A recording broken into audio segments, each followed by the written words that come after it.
Костя, друг мой, привет тебе из юга Кыргызстана. На календаре 14 сентября, 17:00 по местному времени. Нахожусь на хлопковом поле. Хочу тебе показать раскрывшиеся коробочки хлопчатника.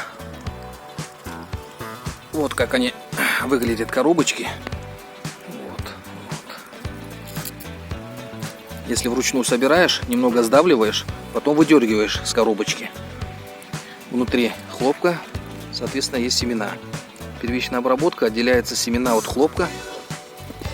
Из семян отжимают хлопковое масло, а жмых идет на корм скоту.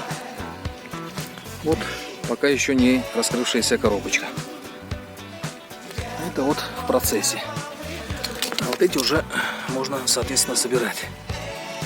В начале сентября забирали на сбор хлопка и вплоть до декабря.